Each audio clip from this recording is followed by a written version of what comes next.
Dears welcome back to our YouTube channel. അപ്പോൾ ഇന്ന് ചെയ്യാൻ വേണ്ടി പോകുന്ന സിഗരറ്റ് പാൻ്റാണ് കേട്ടോ. സിഗരറ്റ് പാൻറ്റിൻ്റെ സൈഡിൽ ചെറിയൊരു കട്ടും കൂടി ഉള്ള ടൈപ്പ് സിഗരറ്റ് പാൻ്റാണ് കേട്ടോ ചെയ്തെടുക്കാൻ വേണ്ടി പോകുന്നത്. അപ്പോൾ വളരെ എളുപ്പത്തിൽ നമുക്ക് ചെയ്യാം. കുറച്ച് സിമ്പിളായിട്ടുള്ള ഒരു മെത്തേഡാണ് കേട്ടോ കാണിക്കാൻ വേണ്ടി പോകുന്നത്.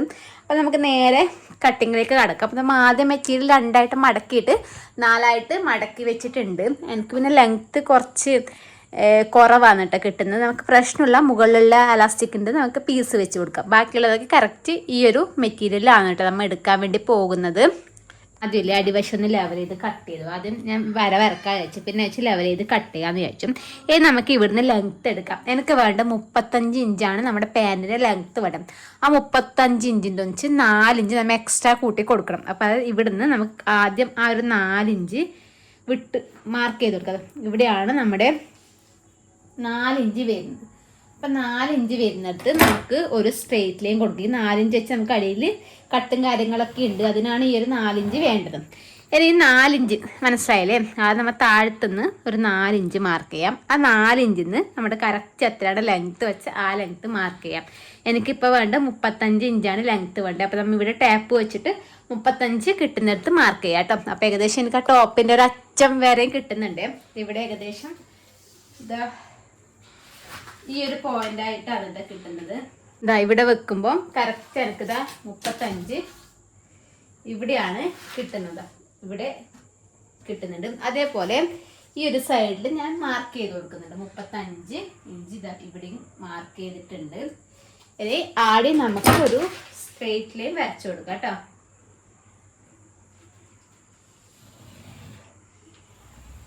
നമുക്ക് നമ്മുടെ വേസ്റ്റ് റൗണ്ട് മാർക്ക് ചെയ്യാം കേട്ടോ. കറക്റ്റ് നമ്മൾ ഈ പെൻസിൽ പാൻ്റൊക്കെ എടുക്കുന്ന സമയത്ത് നമ്മുടെ വേസ്റ്റിൻ്റെ അടുക്ക് നമ്മൾ അളവെടുക്കാൻ പാടില്ല, കുറച്ച് താഴത്ത് വരുന്ന രീതിക്ക് വേണം എടുക്കാൻ വേണ്ടിയിട്ട് കേട്ടോ. ഞാനിവിടെയാണ് പാൻറ് ഇട്ട് കൊടുക്കുന്നത്. അപ്പം നമ്മൾ ഇവിടുത്തെ കറക്റ്റ് അളവ് വരുമ്പോൾ എനിക്കിതാ 28, ഞാൻ ഇവിടെയാണ് പാൻറ് ഇടല്. എനിക്ക് കറക്റ്റ് വരുമ്പോൾ 28 വരുന്നത്. അപ്പം നമ്മൾ ഈ ഒരു അളവ് എടുത്തിട്ട് കാര്യമില്ല, കാരണം നമുക്ക് ഇവിടെ കുറച്ച് അധികം വീതിയുള്ള ആൾക്കാരുണ്ട്. അപ്പോൾ നമ്മൾ എടുക്കുമ്പോൾ കുറച്ച് താഴത്തുള്ള അളവ് കൊണ്ട് എടുക്കാൻ പറ്റും. അപ്പോൾ ഏകദേശം നമ്മുടെ ഇവിടെ വരുന്ന ഒരളവ് എടുക്കണം. അപ്പം നോക്കും എനിക്ക് ഡിഫറൻസ് വന്നില്ല. ഇവിടെ വരുന്ന സമയത്ത് 34 എനിക്ക് വന്നത്. ഇവിടെ നമുക്ക് വീതി കുറവായിരിക്കും, പക്ഷെ ഇവിടെ കുറച്ച് അകലം ഉള്ള ആൾക്കാരുണ്ട്. അപ്പോൾ നമ്മൾ ഇവിടുത്തെ ഒരു അളവ് വേണം എടുക്കാൻ വേണ്ടിയിട്ടും. അപ്പം ഏകദേശം 34ഓളം അല്ല, നമുക്ക് കാലിട്ട് കയറ്റാൻ വേണ്ടി ബുദ്ധിമുട്ടായിരിക്കും കേട്ടോ. ഈ ഒരു 34 ഇഞ്ച് അളവാണ് എൻ്റെത് വരുന്നത്. മനസ്സിലായില്ലേ? അപ്പം നമ്മൾ ഒരിക്കലും നമ്മുടെ വേസ്റ്റിന് എടുക്കട്ടെ, പാൻറ് ഇടുന്നെടുക്കത്തെ അളവ് എടുക്കാൻ പാടില്ല. അപ്പം 34-നെയാണ് നമ്മൾ 4 കൊണ്ട് ഡിവൈഡ് ചെയ്തിട്ടുള്ള അളവ് ഇവിടെ മാർക്ക് ചെയ്യണം. അപ്പോൾ ഞാനിപ്പോൾ എടുക്കുന്നതെന്ന് വെച്ചാൽ അവരെ 40 അളവിലാണ് എനിക്ക് ലാർജ് സൈസ് വരുമ്പോൾ 40 ചെസ്റ്റ് അളവ് വരുന്ന അളവിലാണ് കേട്ടോ എനിക്ക് ചെയ്യാൻ വേണ്ടിയിട്ടുള്ളത്. അപ്പോൾ അവർ ഏകദേശം സൈഡ് ഓപ്പൺ വരുന്നില്ല, ഓപ്പൺ വരുന്നെടുക്കുക. അവരെ വീതി 42 വരുന്നുണ്ട്. അപ്പോൾ അതിൻ്റെയും കുറച്ച് താഴത്തേക്കുള്ള അളവിടാം. അപ്പോൾ ഞാൻ ഏകദേശം ഒരു 44 എടുക്കാമെന്ന് വിചാരിച്ചു. അപ്പോൾ 44 ഡിവൈഡ് ബൈ 4 നോക്കുന്ന സമയത്ത് ഏകദേശം 11 ഇഞ്ചാണ് കേട്ടോ കിട്ടുന്നത്. അപ്പോൾ നമ്മൾ 11 ഇഞ്ചാണ് എടുക്കുന്നത്. 11 ഇഞ്ചിൻ്റെ ഒന്നിച്ച് നമ്മൾ ഒരു 4 ഇഞ്ച് എക്സ്ട്രാ എടുക്കുന്നുണ്ട്. അത് ഇവിടുന്ന് ഇങ്ങോട്ടേക്ക് ഞാനിതാ 11 ഇഞ്ച് മാർക്ക് ചെയ്തു. 11 ഇഞ്ചിൻ്റെ ഒന്നിച്ച് ഒരു 3 ഇഞ്ച് 4 ഇഞ്ചായാലും പ്രശ്നമില്ല കേട്ടോ. ഞാനിതാ ഒരു 3 ഇഞ്ച് ഇങ്ങോട്ടേക്ക് കൊടുക്കുന്നുണ്ട്. അപ്പോൾ ഇത്ര പോലെ കൊടുക്കുന്നുണ്ട്. അതിനുശേഷം നമ്മൾ ഇവിടുന്ന് താഴത്തേക്ക് കൊടുക്കുന്നത് നമ്മുടെ ക്രോച്ചിൻ്റെ ലെങ്ത്ത്. അപ്പോൾ സാധാരണ മീഡിയം സൈസിലൊക്കെ 13-13.5 മതിയാവും. അപ്പോൾ ഞാനിത് എന്താക്കി വെച്ചാൽ ഒരു 14 ഇഞ്ച് കൊടുക്കാമെന്ന് വിചാരിക്കുന്നു കേട്ടോ ക്രോച്ചിൻ്റെത് ലെങ്ത്ത്. അപ്പോൾ നമ്മൾ ഇവിടെ മാർക്ക് ചെയ്ത് കറക്റ്റ് 14 ഇഞ്ച് തന്നെ നമുക്കിതാ ഇവിടെയും വേണം കേട്ടോ. ഏകദേശം 14 ഇഞ്ചിൻ്റെ അടുത്താണ് എടുക്കുന്നത്. 14 ഇഞ്ച് തന്നെ ഇത് ഇവിടെയും കൊടുക്കുന്നുണ്ട്. ഇതിവിടെയാണ് കേട്ടോ വരുന്നത്. ഇത് നമുക്കിതാ ഇവിടത്തേക്ക് ഒരു സ്ട്രെയിറ്റ് ലൈൻ വരച്ചു കൊടുക്കാം കേട്ടോ. വരച്ചു കൊടുത്തതിന് ശേഷം ഇവിടുന്ന് ഇങ്ങോട്ടേക്ക് ഒരു 2 ഇഞ്ച് നമ്മുടെ ക്രോച്ചിൻ്റെ ഷേപ്പിന് വേണ്ടിയിട്ട് ഒരു 2 ഇഞ്ച് കൊടുക്കുന്നുണ്ട്. ഇനി നമുക്ക് ക്രോച്ചിൻ്റെ ഷേപ്പ് ഒന്ന് വരച്ചെടുക്കാം. ക്രോച്ചിൻ്റെ ഷേപ്പ് ഇതുപോലെ ഇങ്ങനെ വരച്ചിട്ട് ഈ ഒരു പോയിന്റിലേക്ക് ഇങ്ങനെ കൊടുക്കാം കേട്ടോ. വലുതായിട്ടൊന്നുമില്ല ഷേപ്പ്. ഇതെങ്ങനെ നമുക്കിവിടെ ഇങ്ങനെ ഷേപ്പ് കൊടുക്കാം. അതിനുശേഷം നമ്മൾ എന്താ ചെയ്യേണ്ടതെന്ന് വെച്ചാൽ നമ്മൾ ഇതിൻ്റെ സെൻറ്റർ അപ്പം ഇത്ര വരെ 14 ഇഞ്ചല്ലേ കിട്ടി. അപ്പം ഇങ്ങോട്ട് നോക്കാം 16. 16ൻ്റെ പകുതി പറയുമ്പോൾ 8 ഇഞ്ച് വരുന്നു. അപ്പോൾ ആടെ കിട്ടിയ അതേ 8 ഇഞ്ച് ഇതാ ഇവിടെയും മാർക്ക് ചെയ്യണം കേട്ടോ. ആടെ കിട്ടിയ സെയിം 8 ഇഞ്ച് നമുക്കിതാ ഇവിടെയും മാർക്ക് ചെയ്ത് കൊടുക്കാം. അതിനുശേഷം കാലിൻ്റെ വീതി ഒരു 12 ഇഞ്ചാണുള്ളത്. 12 ഇഞ്ച് തന്നത്, പിന്നെ അവർ ഷേപ്പ് ചെയ്തിട്ടുണ്ടെങ്കിൽ ഷേപ്പ് ചെയ്തോട്ടെ കേട്ടോ.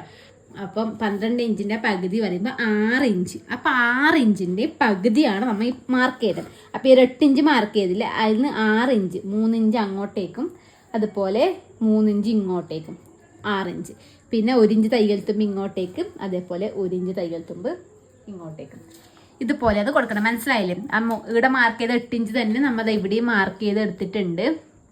അതിനുശേഷം നമ്മുടെ കാൽവണ്ണത്തിൻ്റെ പകുതി, അതായത് കാൽവണ്ണം 12 ആണെങ്കിൽ അതിൻ്റെ പകുതി 6. അപ്പോൾ 6ൻ്റെ പകുതി ഷേപ്പ് കിട്ടാൻ വേണ്ടിയിട്ടാണ് 3 ഇങ്ങോട്ടേക്ക് 3 അങ്ങോട്ടേക്ക്, പിന്നെ തയ്യൽ തുമ്പിന് 1 ഇഞ്ച് കൊടുക്കാം. അതിനുശേഷം ഇവിടെ നിന്ന് നമുക്ക് ഇങ്ങോട്ടേക്ക് കൊടുക്കാം. അതായത് ഇവിടെ ഈ ഒരു പോയിന്റ് ഇല്ലേ, ഇത് കറക്റ്റായിട്ട് സ്ട്രെയിറ്റ് ആയിട്ട് ഇത് ഇങ്ങോട്ട് വരച്ചു കൊടുക്കുന്നുണ്ട്. ഈ ഒരു പോയിന്റിലേക്ക് നമുക്ക് സ്കെയിൽ വെച്ചിട്ട് തന്നെ വരച്ചെടുക്കാം കേട്ടോ. ഇതുപോലെ വെച്ചിട്ട് ഇതുപോലെ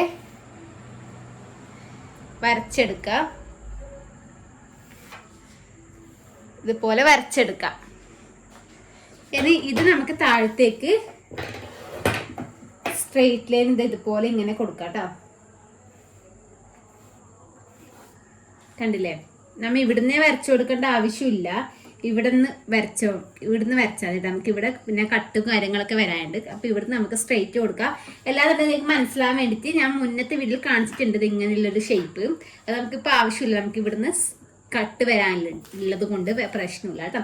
നമുക്ക് ഈ ഒരു സൈഡിൽ നിന്ന് ഇങ്ങോട്ടേക്ക് ഷേപ്പ് കൊടുക്കാം. ഈ ഒരു സൈഡിൽ നമ്മൾ ഇങ്ങോട്ടേക്ക് ഷേപ്പ് കൊടുത്തു.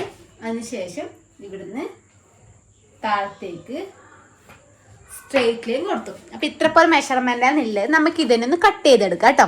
പിന്നെ ബാൻഡിൻ്റെ നോക്കാം. ബാൻഡിന് നമുക്ക് ഈ സൈഡിൽ നിന്ന് എടുക്കാം. ഇപ്പം നമുക്ക് ഇതൊന്ന് കട്ട് ചെയ്തെടുക്കാം കേട്ടോ.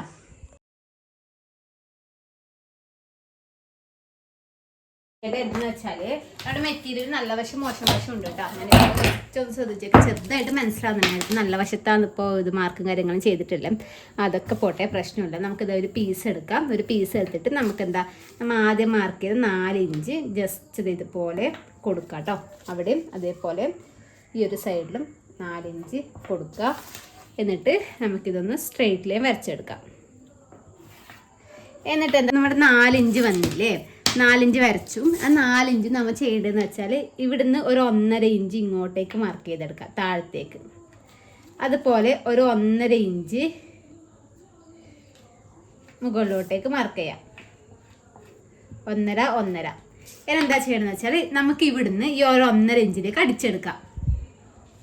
തുണി ഒരുമിച്ച് വെച്ചിട്ട് ഇവിടുന്ന് ഒരു 1.5 ഇഞ്ചിലേക്ക് ഇങ്ങോട്ടേക്ക് അടിച്ചെടുക്കുക. അതിനുശേഷം ഇവിടെ ഗ്യാപ്പ് വേണം. പിന്നെ ഈ ഒരു 1.5 ഇഞ്ചിൽ നിന്ന് നമുക്ക് സൈഡിലേ കൂടി അടിക്കാം. നമ്മുടെ ക്രോച്ച് വരുന്ന വശമല്ല കേട്ടോ, ഇപ്പുറത്തെ സൈഡാണ് അടിക്കുന്നത്. ഇതേപോലെ 2 സൈഡത്തതും അടിച്ചെടുക്കാം കേട്ടോ. ഇതാ ഇതുപോലെ അടിച്ചെടുത്തിട്ടുണ്ട്. അപ്പോൾ 1 ഇഞ്ചല്ലേ നമ്മൾ തയ്യൽ തുമ്പ് വിട്ടത്. അപ്പോൾ 1 ഇഞ്ച് വിട്ടിട്ട് വേണം നമ്മൾ അടിക്കാൻ. ഇവിടം വരെ അടിച്ച് നിർത്തി. പിന്നെ ഇതാ ഇവിടെ നിന്ന് ഇങ്ങോട്ടേക്ക് ഇത് അടിച്ചു. പിന്നെ ഇങ്ങോട്ടേക്ക് പോകുന്നതോറും 1 ഇഞ്ച് വേണമെന്നില്ല കേട്ടോ, കുറച്ച് വരാം കേട്ടോ. ഇതുപോലെ അടിച്ചതിന് ശേഷം നമുക്കിത് ഇതിങ്ങനെ നിവർത്തി കൊടുക്കാം. നിവർത്തി കൊടുത്തതിന് ശേഷം ഇതുപോലെ ഇങ്ങനെ വെച്ചിട്ട് കുറച്ച് ഇങ്ങനെ നഖം വെച്ചിട്ട് ഇതുപോലെ ഒന്ന് സെറ്റാക്കി കിടക്കുക. അല്ലെങ്കിൽ നമുക്ക് ജസ്റ്റ് അയൺ ബോക്സ് വെച്ചിട്ട് ഒന്ന് അയൺ ചെയ്തെടുത്താലും മതി കേട്ടോ. കറക്റ്റാക്കി വെച്ചതിന് ശേഷം ഇതുപോലെ ഞാൻ ജസ്റ്റ് ഒന്ന് ഇങ്ങനെ അയൺ ചെയ്തെടുത്തിട്ടുണ്ട്. ഇതുപോലെ വെച്ചിട്ട് എന്താ ചെയ്യേണ്ടതെന്ന് വെച്ചാൽ നമുക്കിത് കറക്റ്റായിട്ട് ഇതിങ്ങനെ മടക്കി കൊടുക്കുക. നമ്മുടെ ഈ ഒരു സ്ലിറ്റ്, അതായത് സ്ലിറ്റ് അല്ല, അത് ഈ ഒരു ഓപ്പൺ വേദിയില്ലേ, കറക്റ്റ് ഈ ഒരു പോയിന്റ് കറക്റ്റാക്കി ഇതുപോലെ ഇങ്ങനെ പിടിച്ചു കൊടുക്കാം. ഇതുപോലെ ഇങ്ങനെ പിടിച്ചു കൊടുത്തതിന് ശേഷം നമുക്കിത് കറക്റ്റാക്കി ജസ്റ്റ് ഇങ്ങനെ വെച്ച് കൊടുക്കാം കേട്ടോ. കറക്റ്റാക്കി വെച്ച് കൊടുത്തതിന് ശേഷം നമുക്കിതാ ഈ ഒരു അറ്റത്തേ കൂടി അടിക്കുക. ഇവിടെ നിർത്തുക, ഇവിടെ നിന്ന് ഇങ്ങനെ എടുക്കുക. അപ്പം നമ്മൾ അടിക്കുമ്പോൾ ഇത് ശ്രദ്ധിക്കണം, കറക്റ്റ് വരാൻ വേണ്ടി ഇവിടെ നിർത്തുക. ഇവിടുന്ന് ഈ ഒരു സൈഡിലേക്ക് എടുക്കുക. എന്നിട്ട് ഈ ഒരു സൈഡിലേ കൂടി ഇങ്ങനെ അടിച്ചെടുക്കുക കേട്ടോ. അപ്പം നമ്മളിത് ഇതുപോലെ സ്റ്റിച്ച് ചെയ്ത് എടുത്തു കേട്ടോ. ഇതുപോലെ പീസ് സ്റ്റിച്ച് ചെയ്ത് എടുത്തു. അറ്റത്തെ കൂടി സ്റ്റിച്ച് ചെയ്യട്ടെ. ഞാൻ ആദ്യം കുറച്ച് ഇപ്പുറത്തെ ചെയ്തിട്ട് പിന്നെ അത് പൊട്ടിച്ച് കളഞ്ഞു. അറ്റത്തെ കൂടി സ്റ്റിച്ച് ചെയ്തിട്ട് ഈ ഒരു ലെവലിൽ എടുക്കാം. അതിനുശേഷം നമുക്ക് ഉള്ളിലത്തെ പീസ് നമുക്ക് ആദ്യമായിട്ട് ചെയ്യുന്നവരാണെങ്കിൽ ജസ്റ്റ് ആദ്യം ഒരു 4 ഇഞ്ച് മടക്കി കൊടുത്തിട്ട് വേണമെങ്കിൽ ഇങ്ങനെ അടിക്കുന്നെങ്കിൽ ഇങ്ങനെ അടിക്കുക. അല്ലാണ്ട് ഇത്ര വീതി വേണ്ടാന്നുള്ളവരാണെങ്കിൽ നമുക്കിത് നേരെ മടക്കി കൊടുക്കാം കേട്ടോ. പകുതി നമുക്കൊരു ഇതുവരെ നമുക്കിത് ഇതുപോലെ ഇങ്ങനെ കൊടുക്കാൻ പറ്റും. ചെറിയ വീതി മതി എന്നുണ്ടെങ്കിൽ അത് ഇതുപോലെ ഇങ്ങനെ മടക്കി വെച്ചിട്ട് നമുക്ക് ഇവിടുന്ന് ഇങ്ങോളം ഒന്ന് സ്റ്റിച്ച് ചെയ്തെടുക്കാം കേട്ടോ. നമ്മൾ ഇതുപോലെ സ്റ്റിച്ച് ചെയ്ത് എടുത്തു കേട്ടോ. ഇതുപോലെയാണ് നമ്മുടെ ഇത് വിരൽ, ഓപ്പൺ വിരൽ. ഇത് ഇത്ര വീതി ഇത്ര ലെങ്ത്തിലായിരിക്കും നമുക്ക് ഉണ്ടാവില്ല കേട്ടോ. അപ്പോൾ ഇതുപോലെ ചെയ്തെടുക്കാം. ഇനി നമുക്ക് ചെയ്യേണ്ടതെന്ന് വെച്ചാൽ ഇതിപ്പോൾ നല്ല വശം ഒരുമിച്ച് വരുന്ന രീതിക്ക് വെച്ച് കൊടുക്കാം കേട്ടോ. ക്രോച്ച് അടിച്ചെടുക്കണം കേട്ടോ. നമുക്ക് ഈ ഒരു അറ്റം മുതൽ ഈ ഒരു ക്രോച്ചിൻ്റെ വരെ 2 സൈഡും നമുക്കൊന്ന് അടിച്ചെടുത്തിട്ട് വരാം. അപ്പോൾ നമ്മൾ 2 ക്രോച്ചും ഇതുപോലെ അടിച്ചെടുത്തു. അതിന് ക്രോച്ചും സെൻറ്ററിൽ വരുന്ന രീതിക്ക് പിടിക്കാം കേട്ടോ. ഇതുപോലെ ക്രോച്ചും സെൻറ്ററിൽ വരുന്ന രീതിക്ക് ഇതുപോലെ ഇങ്ങനെ പിടിച്ചു കൊടുക്കാം.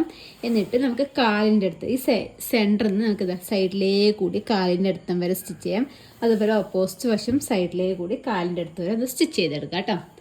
അതിനുശേഷം നമ്മുടെ അരവണ്ണം നോക്കാട്ടെ, കറക്റ്റ് എത്ര വരുന്നത് നോക്കിയിട്ട് അതേ വലുപ്പത്തിലുള്ള പീസ്, ഇതിൻ്റെ വീതി എടുത്തിട്ടുള്ള 4 ഇഞ്ചാണ് കേട്ടോ. അതിന് ശേഷം നമ്മൾ ചെയ്യേണ്ടതെന്ന് വെച്ചാൽ ഇതിൻ്റെ ഉൾവശത്ത് നിന്ന് നമുക്കിതുപോലെ വെച്ച് കൊടുക്കാം. ഉള്ളിൽ നിന്ന് ഇതാ ഇതുപോലെ കുറച്ച് മെറ്റീരിയൽ ഇതുപോലെ വിട്ടിട്ട് വേണം നമുക്ക് ജോയിൻ ചെയ്യേണ്ടതുള്ളതാണ്. ഇതുപോലെ വെച്ചിട്ട് നമുക്ക് റൗണ്ടിൽ ഒന്ന് സ്റ്റിച്ച് ചെയ്തെടുക്കാം. അങ്ങനെ സ്റ്റിച്ച് ചെയ്ത് ലാസ്റ്റ് ഇതിൻ്റെ മറ്റേ അറ്റം ഇവിടത്തേക്ക് എത്തുമല്ലോ, മറ്റേ അറ്റം ഇവിടത്തേക്ക് എത്തിയതിന് ശേഷം നമുക്കത് ഇതിങ്ങനെ സ്റ്റിച്ച് ചെയ്തെടുക്കാം കേട്ടോ. അത് ഇതുപോലെ അടിച്ചെടുത്തിട്ടുണ്ട് കേട്ടോ. ഇതുപോലെ അടിച്ചെടുത്തു. ഇത് നമുക്ക് നമ്മുടെ നല്ല വശത്തേക്ക് ഒരു 4 ഇഞ്ച് മടക്കിയിട്ട് നമുക്ക് ആദ്യം സ്റ്റിച്ച് കൊടുക്കാം. അല്ലാന്നുണ്ടെങ്കിൽ ഇതുപോലെ മടക്കിയിട്ട് ഇതുപോലെ ഇങ്ങനെ നമുക്ക് 1 ഇഞ്ചിൻ്റെ അലാസ്റ്റിക്കാണ് ഉള്ളിലേക്ക് ഇടേണ്ടത്. അപ്പോൾ അതിനനുസരിച്ച് കണക്കായ രീതിക്ക് നമുക്ക് മടക്കി ഫുള്ളായിട്ടൊന്ന് സ്റ്റിച്ച് ചെയ്യാം. കുറച്ചൊരു ഗ്യാപ്പ് വെക്കാം കേട്ടോ നമുക്ക് അലാസ്റ്റിക് ഇട്ട് കൊടുക്കാൻ വേണ്ടിയിട്ട്. നമ്മൾ ഇതാ ചെറിയ രീതിക്ക് ഗ്യാപ്പ് വെച്ചിട്ട് ഇത് ഫുള്ളായിട്ട് റൗണ്ടിൽ ചെയ്തെടുത്തിട്ടുണ്ട്. നമ്മൾ അലാസ്റ്റിക് അങ്ങോട്ട് എടുക്കാൻ വേണ്ടി പോകുന്നത്. നമ്മുടെ അരവണ്ണം എത്രയാണോ അതിൽ നിന്ന് കുറച്ചിട്ട് എടുക്കാട്ടെ. അപ്പോൾ 36ആണ് എൻ്റെ അരവണ്ണം, അവരുടെ അരവണ്ണം വരുന്നത്. അപ്പോൾ 36 വരുമ്പോൾ ഞാനൊരു 30 എടുക്കുന്നത്, ഒരു 6 ഇഞ്ച് കുറച്ചിട്ട് ഞാൻ അലാസ്റ്റിക് എടുക്കുന്നുണ്ട് കേട്ടോ. അത് അത്യാവശ്യം നല്ലോണം വലിയ സൈസ് അലാസ്റ്റിക്കാണ് കേട്ടോ. നല്ലോണം വലിയ ടൈപ്പാണ്. അപ്പോൾ നമുക്ക് അത്രയും മതിയാവും. അപ്പോൾ ഇവിടുന്ന് കറക്റ്റ് അത് കട്ടാക്കിയിട്ട് നമുക്ക് അതിൻ്റെ ഉള്ളിലേക്ക് ഇട്ട് കൊടുക്കാം കേട്ടോ. അലാസ്റ്റിക് ഇട്ട് കൊടുത്തതിന് ശേഷം നമ്മൾ അലാസ്റ്റിക്കിൻ്റെ മുകളിലേക്ക് കൂടി സ്റ്റിച്ച് ചെയ്തെടുക്കാം കേട്ടോ. അപ്പോൾ ഇങ്ങനെ വലിച്ച് കൊടുത്തിട്ട് സെൻറ്ററിലേക്ക് കൂടിയുള്ള ഒരു സ്റ്റിച്ചും കൂടി ഇട്ട് കൊടുത്താൽ മതി. അപ്പോൾ ഇതുപോലെയാണ് കേട്ടോ പാൻറ്റിൻ്റെ അലാസ്റ്റിക് ചെയ്തെടുക്കുന്നത്. അപ്പോൾ ഇത്രയേ ഉള്ളൂ കേട്ടോ പാൻറ്റിൻ്റെ. മനസ്സിലായിട്ടുണ്ടാകുമെന്ന് വിചാരിക്കുന്നത്. അപ്പോൾ എന്തെങ്കിലും ഡൗട്ടോ കാര്യങ്ങളൊക്കെ ഉണ്ടെങ്കിൽ ജസ്റ്റ് ഒന്ന് കമൻറ്റ് ചെയ്താൽ മതി കേട്ടോ.